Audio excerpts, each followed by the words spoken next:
sa lahat po ng aking mga kaibigan from Luzon, Visayas, and Mindanao.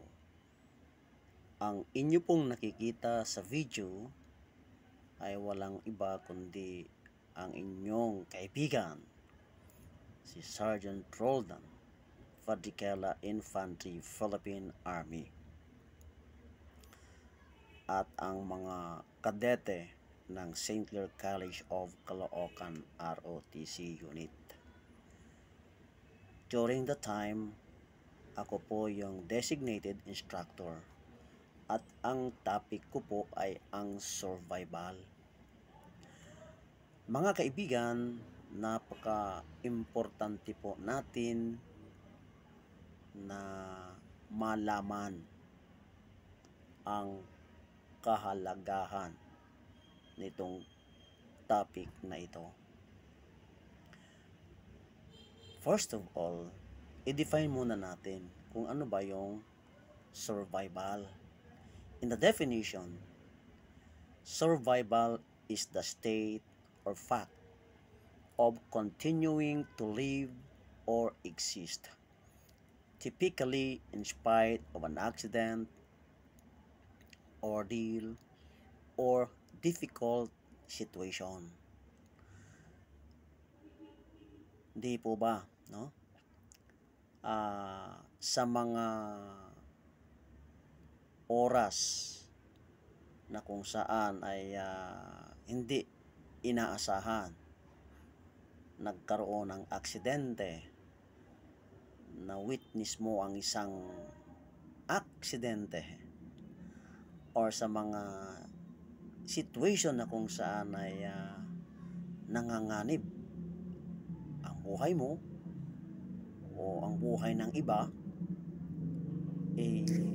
paano tayo makakasurvive sa mga situation na yan?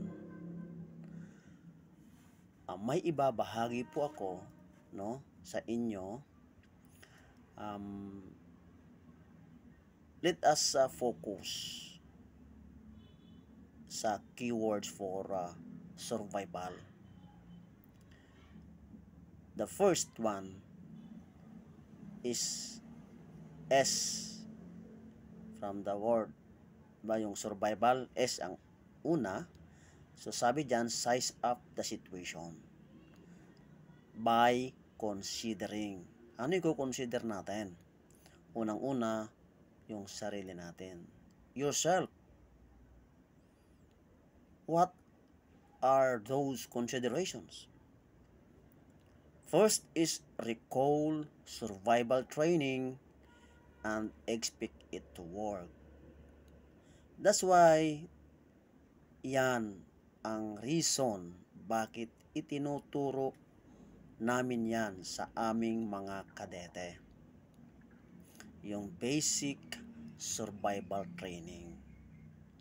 Para pag dumating ang hindi inasahang mga pangyayari, aksidente man ito, or any instances na kung saan ay nasa panganib ang buhay mo o nasa panganib ang iba, ay makakasurvive ka dahil alam mo ang gagawin mo.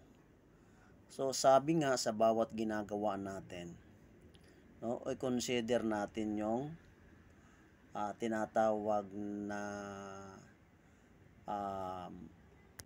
SFS, yung safety, focus, and supervise. The second one is be calm and confident that you can survive. Ang pinaka-importante, dapat kalmado tayo, hindi tayo nagpapanik. Sabi nga, don't panic.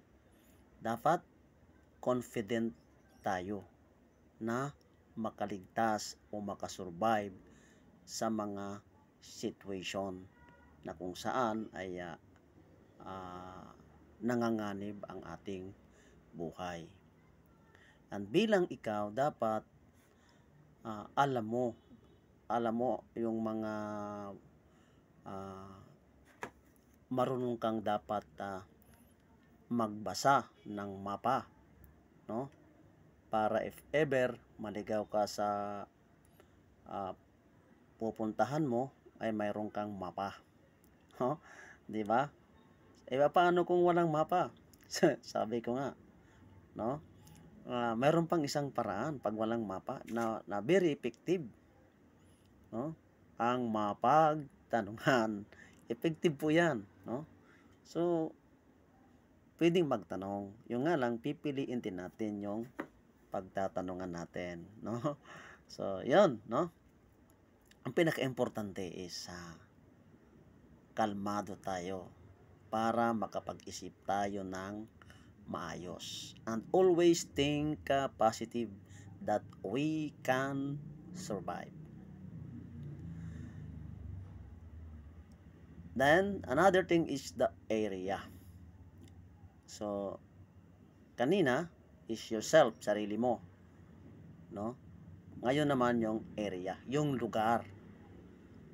Part of your fear may come from being in a strange environment. Therefore, try to determine where you are by identifying landmarks using skills in map reading.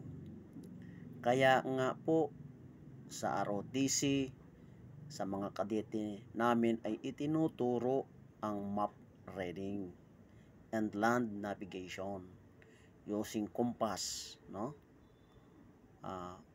Para if ever, no, na mapunta sila sa isang lugar, lalo kung mag-camping sila, mag-hiking sila, no, mag-picnic sila, tapos doon sila sa mga gubat-gubat, no,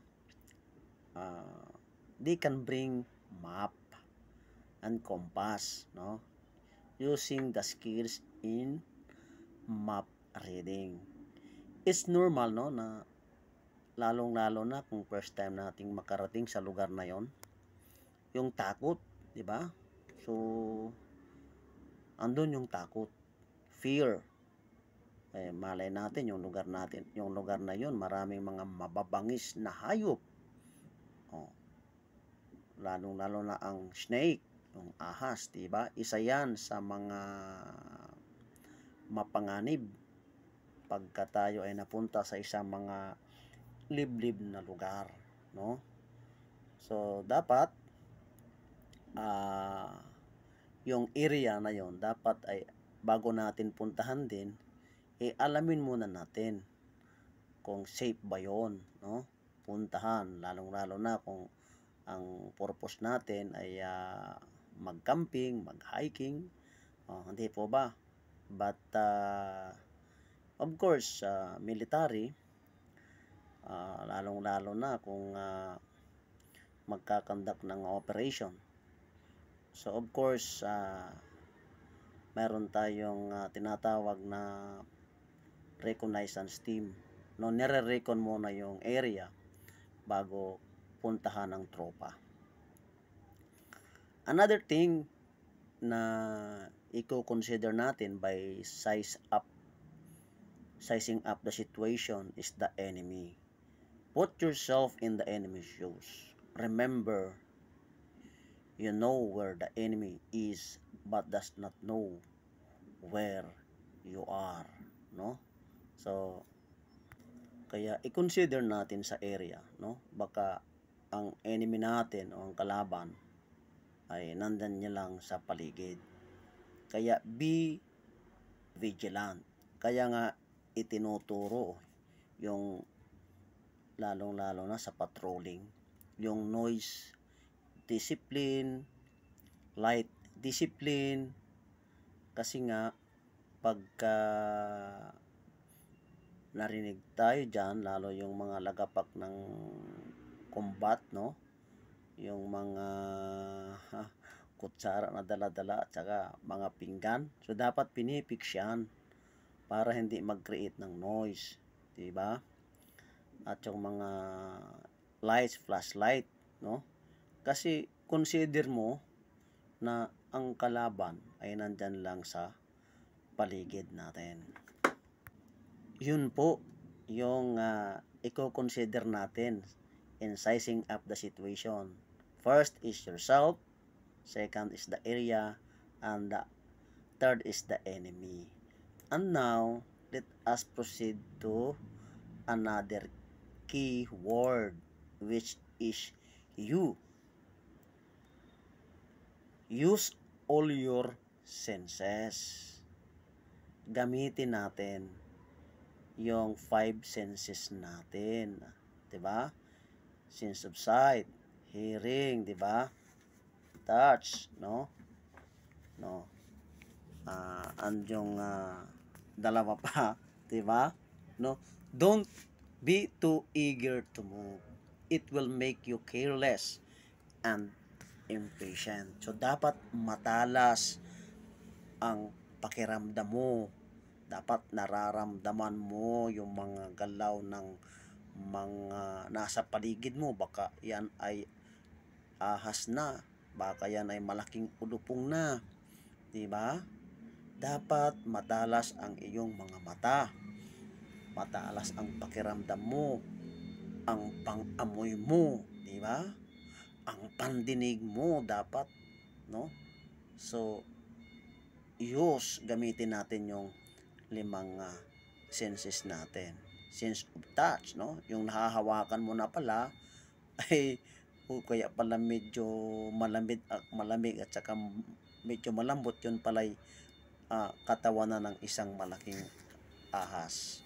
So, don't be careless and be impatient, no? Ang pinaka-importante diyan, marunong tayong maghintay, be patient, no? Then, don't lose your temper. Ito na nga, no?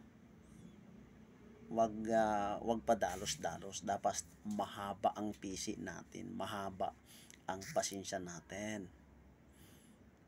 It may cause you to stop thinking when something happens.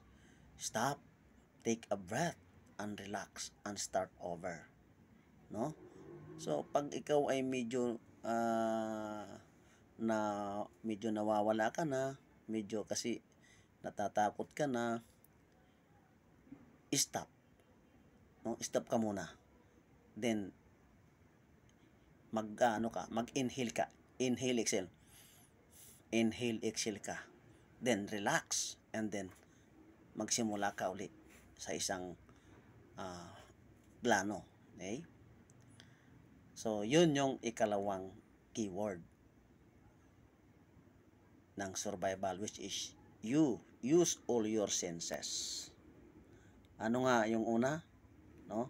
Yung unang keyword, size up the situation. At yung pangalawa, yung use all your senses. And itong pangatlo, itong remember where you are. Yung pangatlong keyword, which is are. Remember where you are. No? Constantly orient your location on your map and consider the following. Ito na. Ano yung mga kukonsider natin? Location of enemy. Nasaan ba saan ba namumugad yung mga kalaban natin? Diba? Location of friendly forces. Dapat alam mo. Alam mo yung mga friendly forces natin sa area. Ano yung location nila para if ever na humingi tayo ng reinforcement ay makakatawag agad tayo sa kanila at makapag-reinforce sa atin. Location of water sources. Ito napaka-importante, no? Ang tubig ay napakahalaga, no? Yung ating ration, for example, 1 week operation. Meron tayong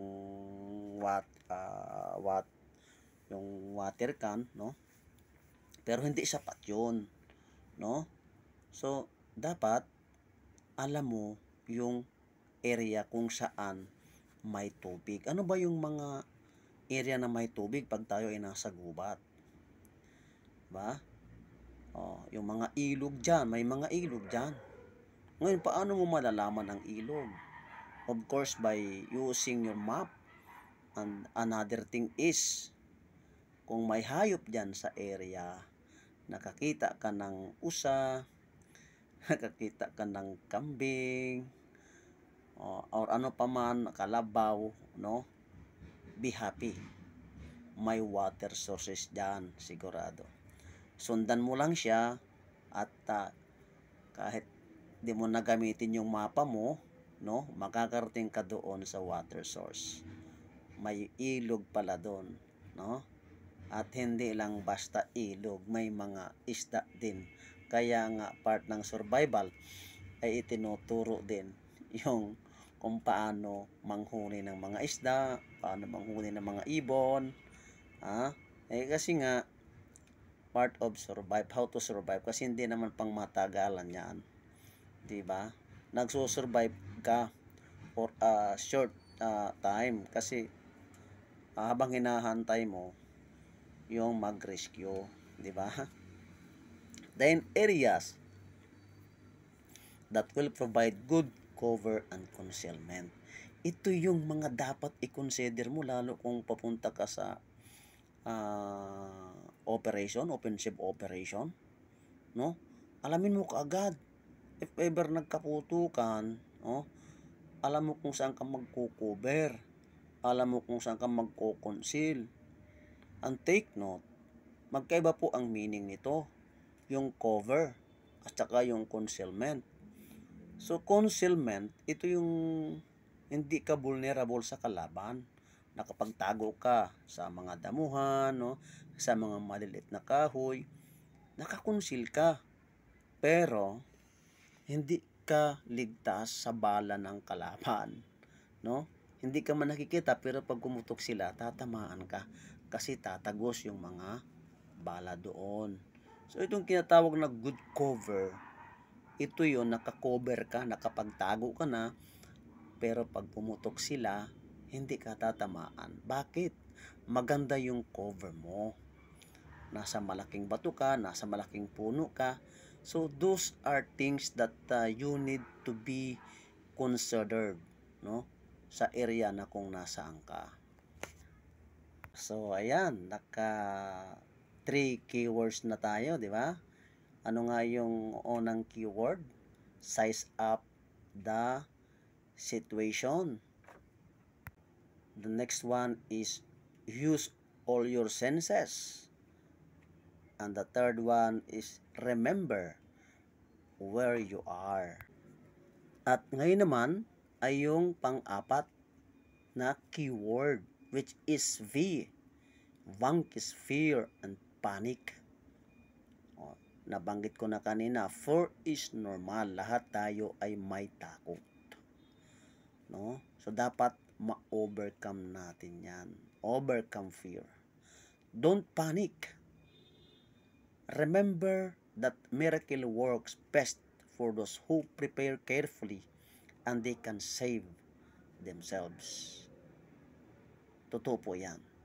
So, binanggit ko rin kanina, no, pagka medyo na-nervous ka na, kinabahan ka na, stop. Then, inhale, exhale, and relax. Yun po ang ibig sabihin yan. Then, panglima po na keyword, which is improvise.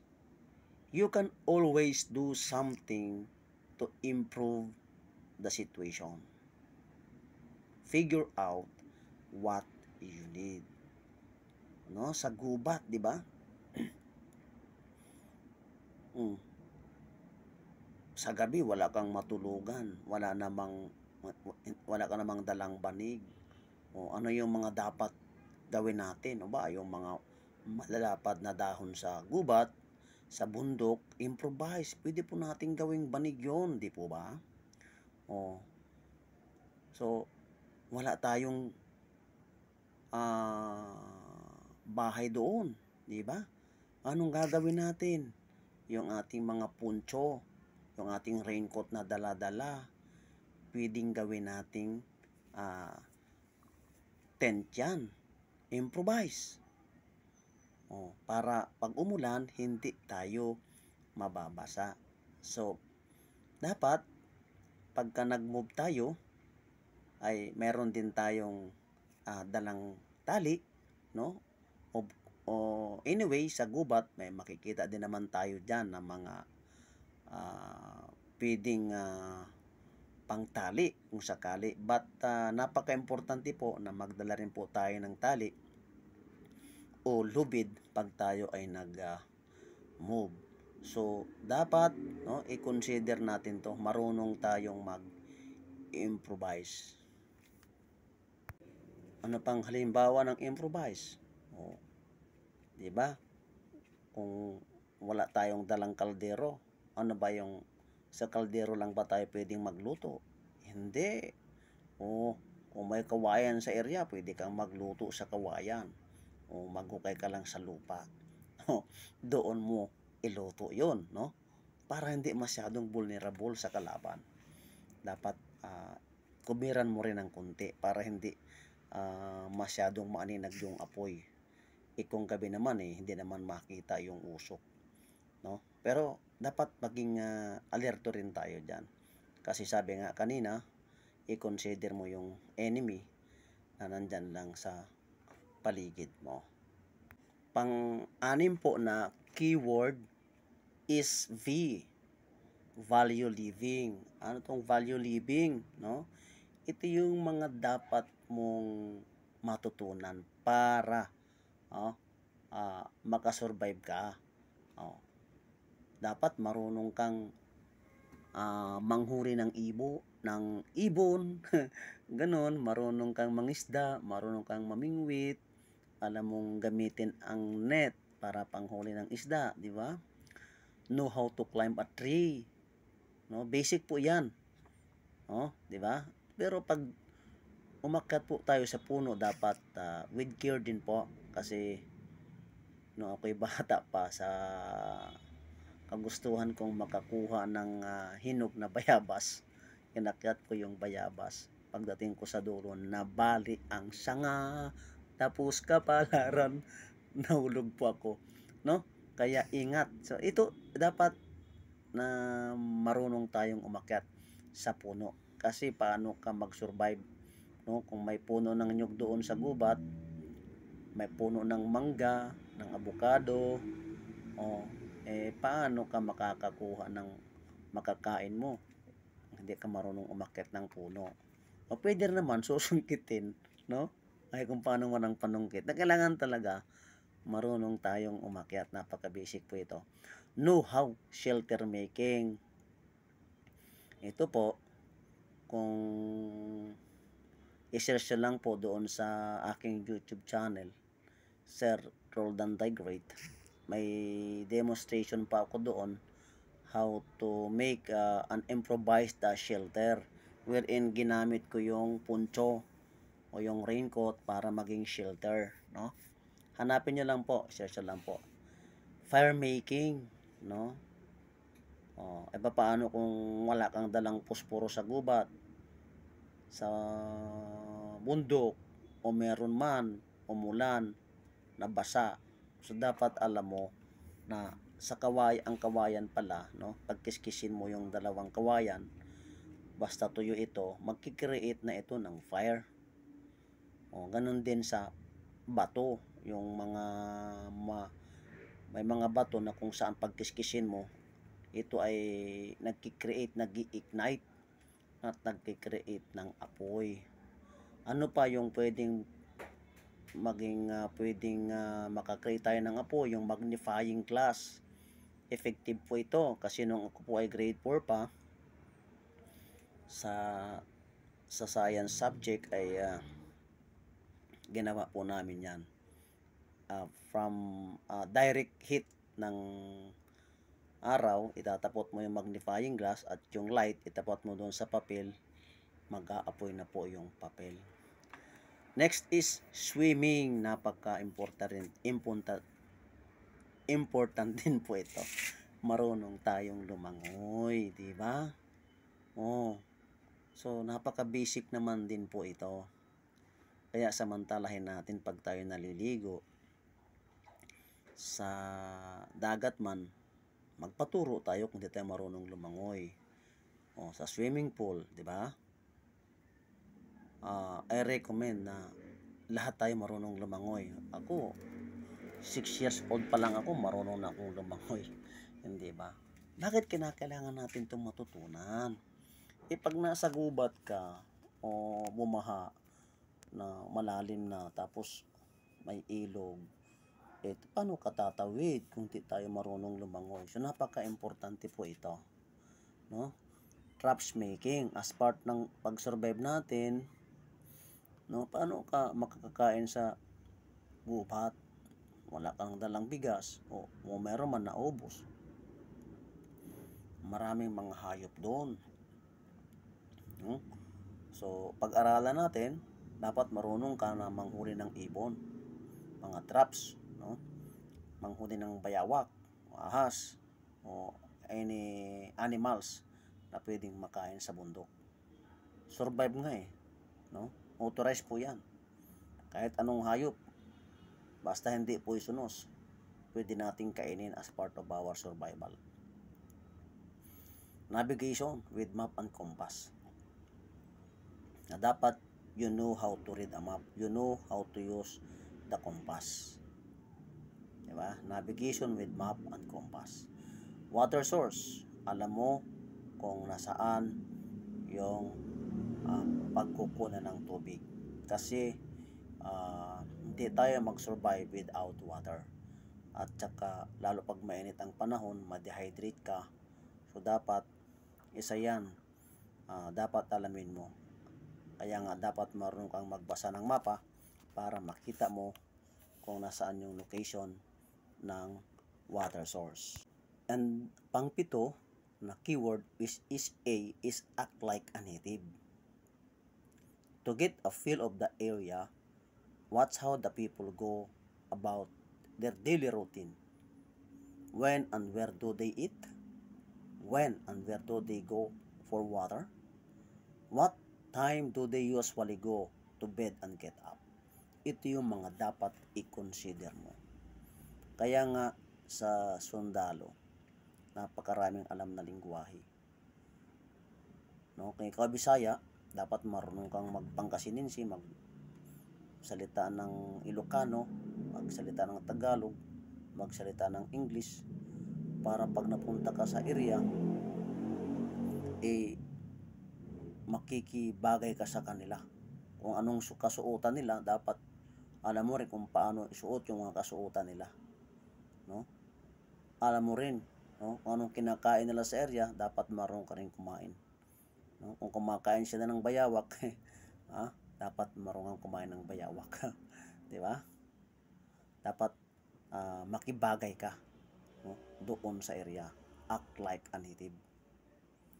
And number 8, no, na keyword, which is L, is learn basic skill. Ito yung mga basic skills na dapat mong matutunan, na very basic. How to cook, paano magluto, no? Paano magluto sa kawayan, no? Paano ka umigib ng tubig, wala kang dalang galon, di ba? Anong gagawin kung may kawayan doon? Putol ka ng kawayan, butasin mo yung kawayan, pumunta ka sa water source. Yan po, tandang-tanda ko pa po nung bata pa po ako, ganyan po kami nung araw. Pupunta kami doon sa bukal gamit ang kawayang mahaba at doon ilalagay ang tubig kasi hindi pa uso ang galon noon. Ano pa yung dapat mong matutunan? Plant recognition. Yung mga poisonous and non-poisonous, dapat alam natin i-recognize. Hindi lahat ng mga halaman sa bundok ay nakakain. May mga poisonous po dyan, no?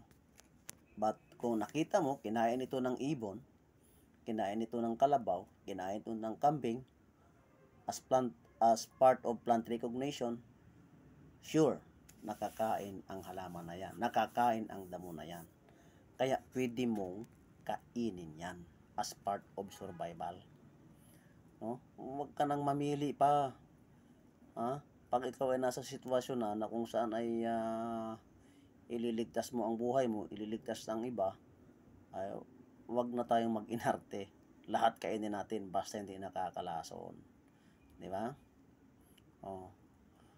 Lalo yung mushroom, no? Di ba? Hindi lahat ng mushroom buhay nakakain. So, dapat alam natin itong i-recognize. Poisonous ba ito or hindi? Climb trees, nabanggit na kanina na dapat marunong tayong umakyat. Visual tracking, ito yung dapat alam din natin sa visual tracking, no? Pag alam mo, no? Pag nakarating ka sa bundok at kayo lang naman ang naglalakad doon, no? Nakita mo ngayon na napadapa yung damo, may nauna sa inyo. Be careful on that. Hindi lang kayo ang tao sa gubat na yan, no?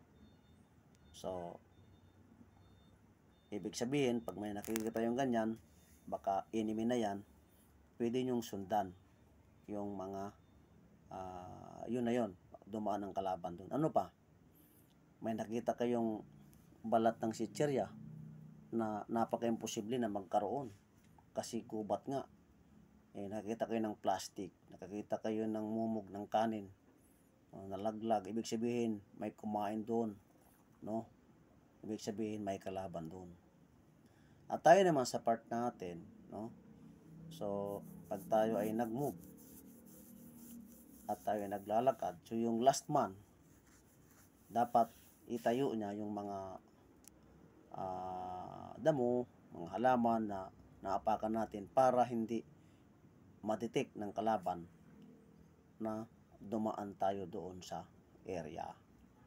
So, yan. At ito, swimming. Binanggit na naman yung swimming. Dapat marunong tayong lumangoy. And itong shelter making. So, yun po ang 8 keywords of survival. Sige po, reviewin po natin ano ba yung 8 keywords for survival. The first one is S. Size up the situation. The second is U. Use all your senses. And the third is letter R. Remember where you are. And the fourth is V. Vanquish fear and panic. And number 5, letter I. Improvise. Number 6 is V. Value living. And number 7, letter A. Act like a native. And number 8 is L.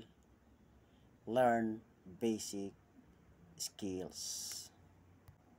I hope, mga friends, mga category, I hope na may at least na-share ko sa inyo, maging reference nyo, maging guide nyo, civilian man kayo, military man, or any organization kayo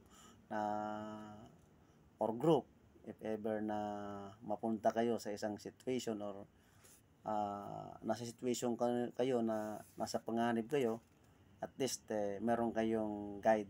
Itong aking nilecture ngayon. So, sa YouTube channel ko, ito yung title na pwede nyong i-search sa aking YouTube channel. How to build a shelter with a poncho. Ito po yung sa improvise. Pag-improvise po ng shelter making. Ayan po, mga kaibigan. At maraming salamat po sa inyong panonood at pakikinig sa aking pag-narrate during na nagturo po ako ng survival techniques sa mga kadete ng St. Clair College of Caloocan.